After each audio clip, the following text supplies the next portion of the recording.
வராகி தாயின் சக்தி வாய்ந்த சத்திய வாக்கு இது. என் தங்கமே, உன் பிரச்சனை தீர்ந்தது. நீ யோகத்தின் பிடியில் அடி வைத்து விட்டாய். உன்னை தேடி அதிர்ஷ்டம் வரும் நேரம் இது குழந்தையே. நம்பிக்கையை மட்டும் நீ தளர்த்து விடாதே. எந்த விஷயத்தை நினைத்து தற்சமயம் நீ அதிகமாக கவலைப்பட்டு கொண்டிருக்கிறாயோ அந்த விஷயத்தில் நான் சர்வ நிச்சயமாக மாற்றத்தை கொண்டு வந்து உன்னுடைய மனதை குளிர்விப்பேன். உன் வாழ்க்கையில் துன்பங்களையெல்லாம் துரத்திவிட்டு இன்பங்களை நிரந்தரமாக்குவேன். கண்ணீருக்கு இடமில்லாமல் புன்னகையை முழுவதுமாக உன்னுடைய வாழ்க்கையில் நீ சிந்தி கொண்டு இருப்பாய். ஒருவர் நம் மீது கொண்ட பொறாமையால் நம் மனதை காயப்படுத்தி சில சொற்களை கூறினாலும், நாம் தவறே செய்யாமல் நம் மீது பழிச்சொல் கூறினாலும் அவர்களை கோபிக்க கூடாது. அவர்கள் மீது துவேஷம் கூடாது. நாம் பதிலுக்கு அவர்களை காயப்படுத்தவும் கூடாது. நம்மை காயப்படுத்துவதால் அவர்கள் தாமாகவே விரும்பி நம்முடைய கர்மாவை தம் கைகளில் ஏந்தி கொண்டு செல்கிறார்கள். குரோதமும் துவேஷமும் பொறாமையும் பழிவாங்கும் உணர்வும் நம்மில் எழுந்தால் அடுத்தடுத்த ஜென்மங்களில் அதற்குண்டான பலனை நாம் அனுபவித்தாக வேண்டும். நம்மை பற்றி யார் என்ன சொன்னாலும் தண்ணீரை போல இருக்க கற்றுக்கொள்வோம். தண்ணீர் தம்மிடம் கலக்கும் எந்த வர்ணத்தையும் ஏற்றுக்கொண்டு அந்த வர்ணமாகவே தோற்றமளிக்கும் தன்மையுடையது. இறைத்தன்மையும் இதுவே ஆகும். கடுமையான சூழ்நிலையிலும் என்னை நினைக்கும் பக்தர்கள் மனதில் அமைதி ஆனந்தத்தையும் நான் தருவேன். பலரால் உன் இதயம் காயமோடு பலவீனமடைந்தாலும் என்னை நினைக்கும் உன் இதயத்தில் நான் ஆறுதல் அளிப்பேன். உனது துயரங்கள் விரைவில் ஒரு முடிவுக்கு வரப்போகிறது.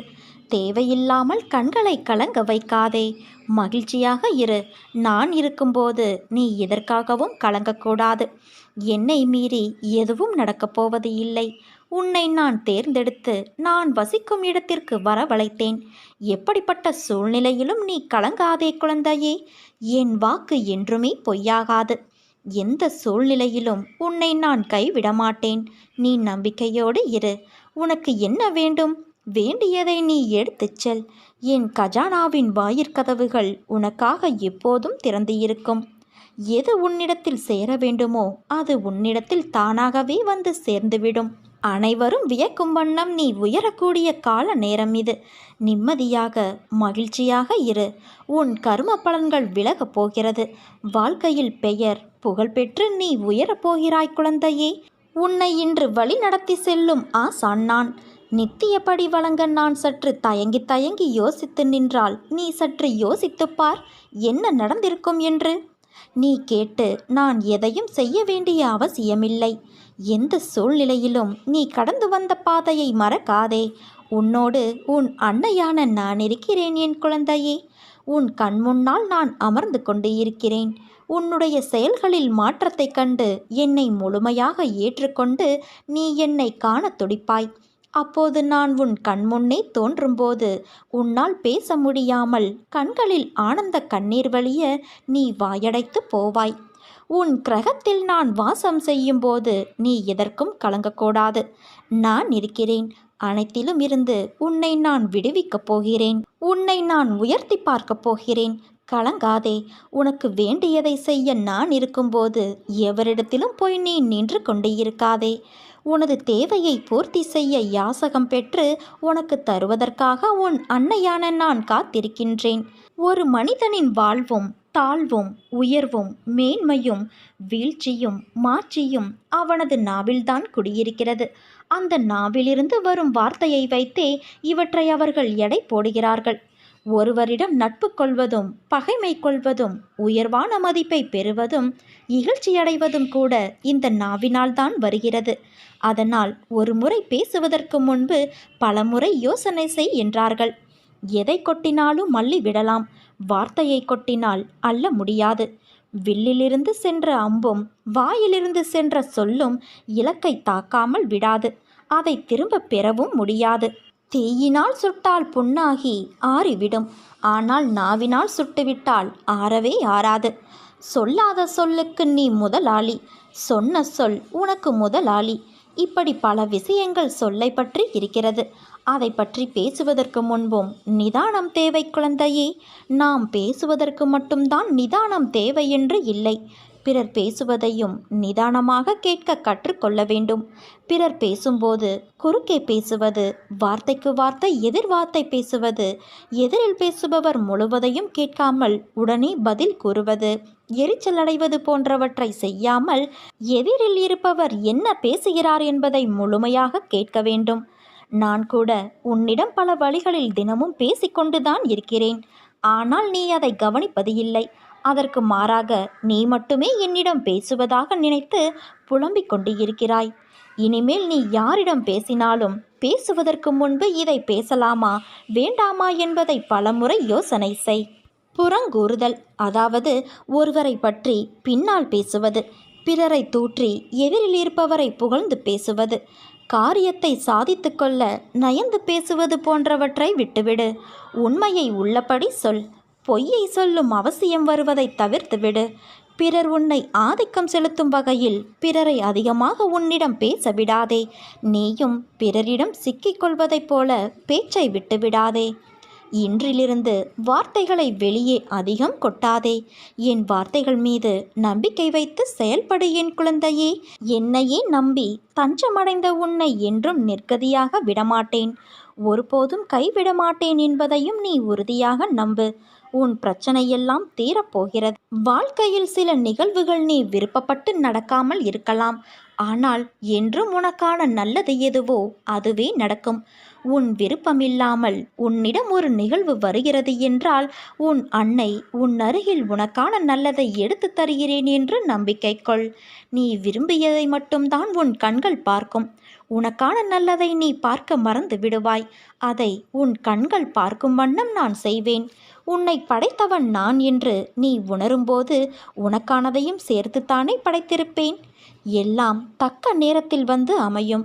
அவற்றோடு என் சீரான ஆசீர்வாதங்களும் உன்னை வந்து சேரும்.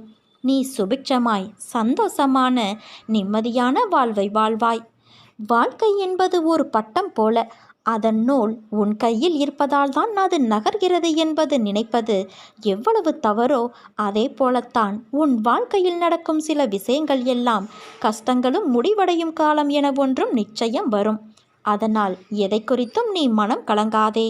உன்னை சுற்றியுள்ளவர்கள் உன்னை காயப்படுத்தும் போது அன்னை அந்த காயத்தை நான் குணப்படுத்துவேன். உன்னை சுற்றியுள்ளவர்கள் உன்னை அவமானப்படுத்தும் போது உன்னை அவர்கள் முன்னால் பெரிதாக்குவேன். தலை நிமிர்ந்து வாழ வைப்பேன். உன்னை சுற்றியுள்ளவர்கள் உன்னை மதிப்பிட்டு பார்க்கும் பொழுது அன்னை உன்னை அவர்கள் முன் நியாயப்படுத்துவேன். நான் உன்னுடைய தாய். அதனால் உனக்கு நல்லது எதுவோ அதை மட்டுமே நான் தேடி தேடி செய்வேன். நீ எதை கண்டும் கலங்காதே குழந்தையே. இந்த அன்னையின் மீது நீ வைக்கும் நம்பிக்கை ஒருபோதும் வீண் போகாது. என்னால் தேர்ந்தெடுக்கப்பட்ட குழந்தை நீ. நிராகரிப்புகளை கண்டு கலங்காதே. உலகமே உன்னை நிராகரித்தாலும் உன் அம்மா நான் உன்னை ஒருபோதும் கைவிட மாட்டேன். நிர்கதியாய் நிற்கிறேனே என்று மனம் வருந்தாதே. உன் கரம் பற்ற நான் இருக்கும் பொழுது நீ எங்கனம் வீழ்வாய்? உன் வாழ்க்கை சக்கரத்தை சுழற்றுபவள் உன் அன்னையான நான் அல்லவா? உனக்கு என்றுமே நல்லது மட்டுமே நடக்கும். உன் கோரிக்கைகளை நான் என்றும் நிராகரித்தது கிடையாது. நிச்சயம் அது நிறைவேறும் குழந்தையே. உன் மனதில் தோன்றும் தேவையற்ற சஞ்சலத்தை அழித்துவிடு. உன் கனவுகள் அனைத்தும் மெய்ப்படும். உனக்கு வழித்துணையாக உன் அன்னையான நான் இருப்பேன். கடைசி நிமிடத்தில் கூட இங்கு ஏதாவது அதிசயம் நடக்கலாம். அதனால் தன்னம்பிக்கையை மட்டும் இழக்காதே. வலிமையையும் நம்பிக்கையையும் உன் அன்னையான நான் நிச்சயம் உனக்கு தருவேன். எல்லா சந்தர்ப்பங்களிலும் உன்னை அன்போடு அரவணைத்து கொண்டுதான் வருகிறேன். என் பிள்ளையான உனக்கு செய்ய வேண்டியதை தக்க சமயத்தில் நான் நன்கு செய்வேன். சற்று பொறுமையாக இரு. என் மீது நீ நம்பிக்கையாக இருக்கும்போது உனக்கான நியாயத்தை நான் செய்யாமல் போவேனா? நீ இழந்த அனைத்தையும் மீண்டும் பெறுவாய். அதற்கு நான் பொறுப்பு. நீ விரும்புவது தாமதமாவது உன் கர்ம வினையால். உன் சந்தோஷத்திற்காக உன் கருமாக்களை தட்சணையாக நான் எடுத்துக்கொண்டு உனக்கு புண்ணியத்தை உண்டாக்கி கொண்டு இருக்கிறேன். உன் கர்ம வினைகளை விரைந்து முடிக்கவே நானும் போராடி கொண்டு இருக்கிறேன். அதுவரை நீ அமைதியாக இரு என் குழந்தையே. நீ என்னிடம் எதையும் வேண்டினால்தான் நான் செய்வேன் என்று அல்ல. உனக்கு எதை எப்பொழுது எப்படி செய்ய வேண்டும் என்று எனக்கு தெரியும். உன் ஆசைகள் எண்ணங்கள் அனைத்தும் கூடிய விரைவில் நிறைவேறும். எப்பொழுதும் யாரையும் நீ சார்ந்திருக்காதே. உன் வாழ்க்கையில் இக்கட்டான நிலையில் எடுக்க வேண்டிய முடிவை நீயே முடிவு செய்.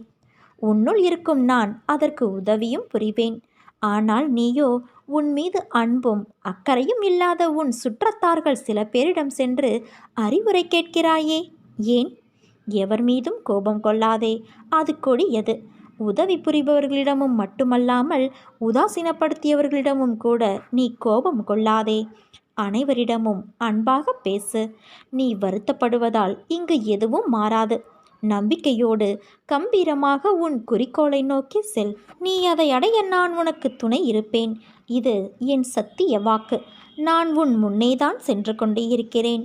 உன் செயல் அனைத்துமாக உன் அன்னையான நான் இருப்பேன். நீ என் பரிபூரண அருளும் ஆசீர்வாதமும் அன்பும் பெற்ற என் செல்ல குழந்தையல்லவா? வாழ்க்கையில் கஷ்டங்கள் வந்து உன்னை ஸ்தம்பித்து விட்டதாக நினைக்கிறாயா? ஆனால் அது உன்னையும் உன் வாழ்க்கையையும் நல்ல திசையில் போக காரணமாய் இருந்தது. நீ போகும் பாதையில் முட்கள் உன்னை குத்தி வழி கண்டது என நினைப்பது சரிதான்.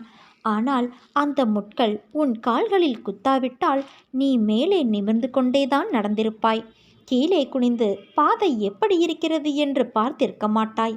முட்கள் குத்தியதால் தான் அந்த இடத்திலிருந்து உன்னையும் உன் பாதையையும் நீ கவனிக்க ஆரம்பித்தாய். முட்கள் சிறு வழியை ஏற்படுத்தியிருக்கலாம். ஆனால் உன் கவனம் உன் பயணத்தில் கீழும் இருக்க வேண்டும், கீழே படுகுழியும் இருக்கலாம் என்று அந்த சிறிய முட்கள் மூலம் உனக்கு உன் அன்னையான நான் காண்பித்தேன். நீயும் அதன் உட்கருத்தை புரிந்து கொண்டாய். நிச்சயம் நீ ஜெயிப்பாய் என் குழந்தையே. உன் வழி என்பது உன்னுடைய அகமும் புறத்தையும் சுத்தப்படுத்தத்தான். அது ஒரு நாளும் உன்னை துன்பத்திற்காக ஏற்படுத்தியதல்ல. அதனால் எல்லாம் சரியாகிவிடும். எதற்கும் நீ அஞ்சாதே. உன்னோடும் உன் குடும்பத்தோடும் உன் அன்னையான நான் எப்போதும் இருப்பேன். நீ நல்ல ஆரோக்கியத்தோடு எல்லா செல்வ வளங்களையும் பெற்று சீரும் சிறப்புமாய் வாழ்வாய்.